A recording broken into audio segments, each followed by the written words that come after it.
राज ठाकरे हे राजकीय दृष्ट्या म्हणतो माननीय उपमुख्यमंत्री अजितदादा पवार, माननीय उपमुख्यमंत्री अजितदादा पवार यांच्या राजकीय दृष्ट्या पायाच्या धुळी एवढी लेवल आहे. आमचा वैचारिक डीएनए एक आहे. कारण लक्षात ठेवा, आनंद दिघे साहेबांचं पिटिशन हायकोर्ट मधलं की कोणत्याच प्रकारे पंडित नथुरामजी गोडसेंचा विचार मारला जाऊ शकत नाही.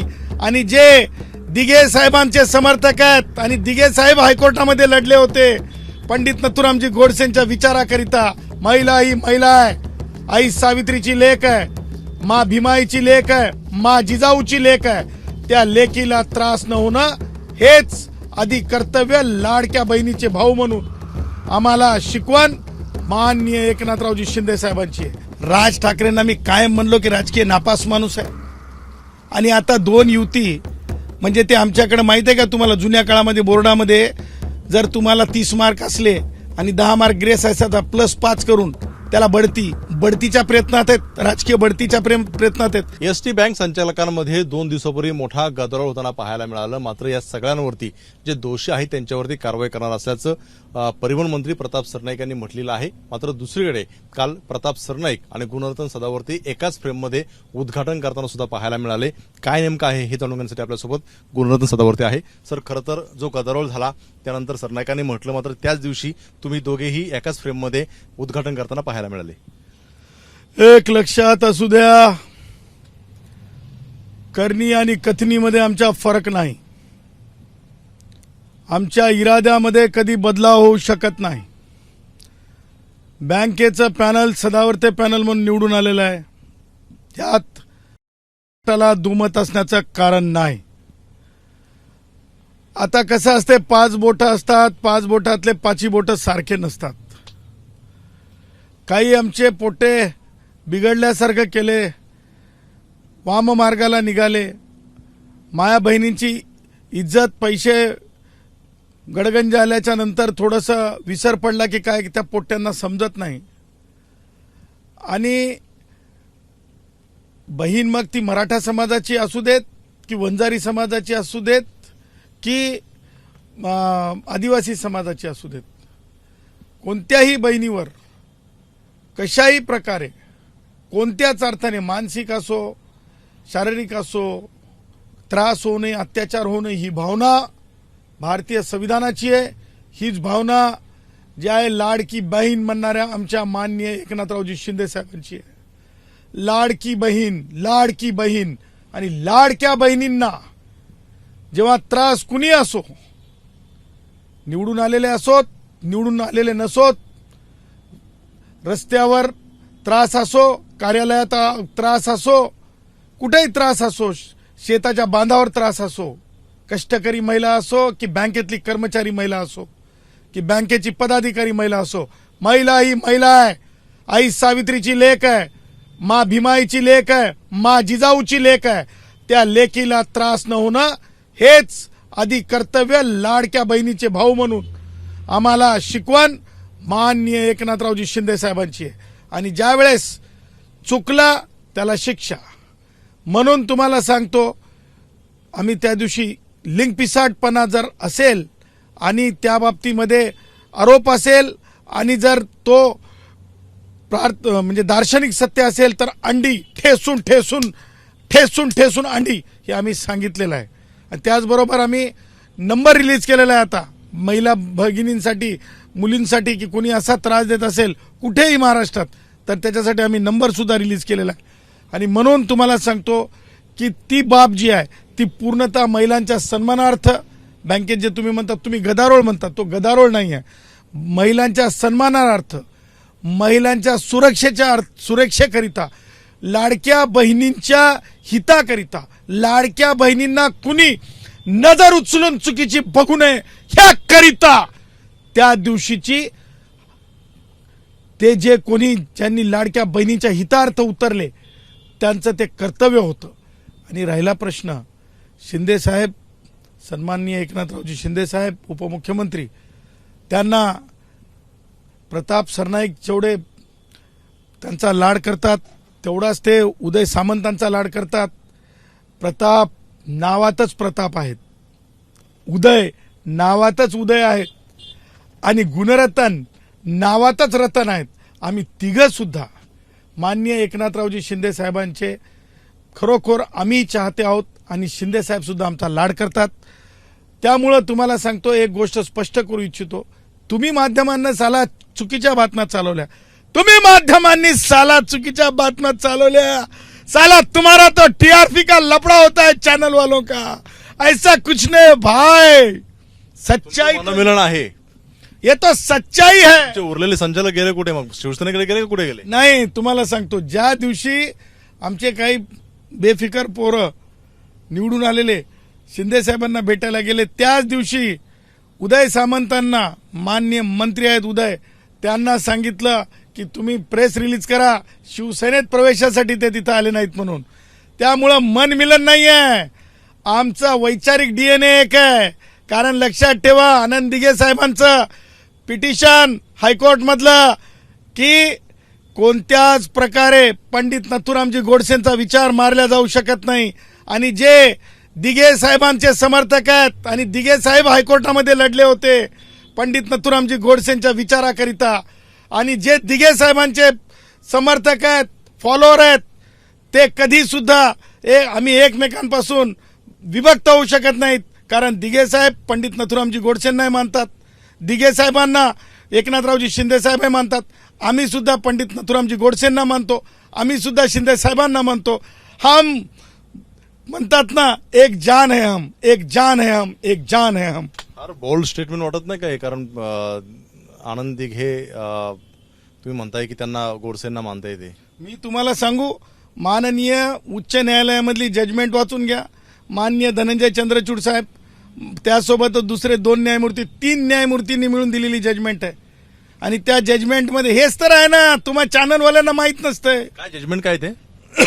काय झालं होतं की माननीय न्यायमूर्ती चंद्रचूड आणि दुसऱ्या 2 सन्मान्य न्यायमूर्तींचं बेंच होतं, आणि पंडित नथुरामजी गोडसेंच्या विचाराच्या संदर्भानं जे मटेरियल आहे, मग तो व्हिज्युअल असो किंवा पुस्तक स्वरूपात असो, त्या मटेरियलला बॅन करण्यासंदर्भातलं सर्क्युलर तत्कालीन काँग्रेस यांच्या काळामध्ये बहुतेक असावं, त्या काळात ते काढलं गेलं. त्याला चॅलेंज कुणी केलं, कुणी धाडस दाखवलं? तर दिघे साहेबांनी धाडस दाखवलं आणि मान्य उच्च न्यायालयामध्ये येऊन जे आहे त्या तो जो सर्क्युलर होता राज्य सरकारचं, ते छटाकन खटाकन खटाकन रद्द करण्यात आलं. सर्क्युलर कशा संदर्भातलं ते? पंडित नथुरामजी गोडसेंच्या विचारांना कुठेतरी बॅरिकेटिंग करण्याचा, किंवा काही काँग्रेसांना, तुम्हाला माहिती आहे काँग्रेसी हे थेट आणि नेट कधीच बोलत नसतात. काँग्रेसी हे कायम म्हणजे कन्फ्यूज असतात. नथुराम गोडसेंना पंडित कसं म्हणू शकता का, ज्यांनी गांधीजींची हत्या केली? मला एक सांगा, जर मान्य उच्च न्यायालयाने, बघा, हत्येचं समर्थन कोणी करत नाही, हत्येचं समर्थन कोणी करत नाही, हिंसेचं समर्थन कोणी करत नाही, परंतु मान्य उच्च न्यायालयानं जर ज्युडिशियली स्क्रुटिनाइज केला असेल की विचार हा सर्क्युलरनी बॅन केला जाऊ शकत नाही, तर ह्या दिवाळीच्या दिवशी, ह्या दिवाळीमध्ये ज्या प्रकारे हिंसा सोडून, हिंसेचं समर्थन नाही आहे, परंतु हिंसा व्यतिरिक्त अखंड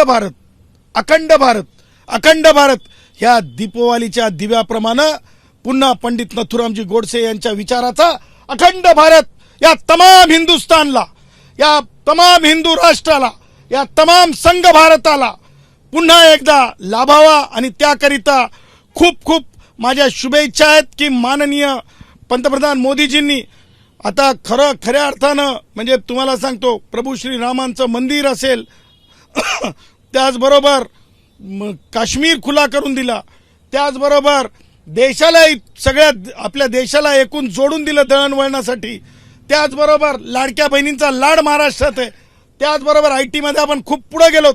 आता खरी गरज आहे की अखंड भारत करण्याची. तो अखंड भारत सिद्धार्थ गौतम बुद्धांच्या, तो अखंड भारत म्हणजे सम्राट अशोकांच्या काळातला तो अखंड भारत प्रभू श्री रामांच्या विचाराचा उभा राहिला पाहिजे. ह्यासाठी हार्दिक हार्दिक शुभेच्छा महाराष्ट्राचे मुख्यमंत्री देवेंद्रजींना. फार मोठं तुम्ही स्टेटमेंट केल्यावर वाद होईल. तुम्ही पंडित नथुराम गोडसे म्हणताय सगळं काही आणि आनंद दिघेंचा रेफरन्स देताय.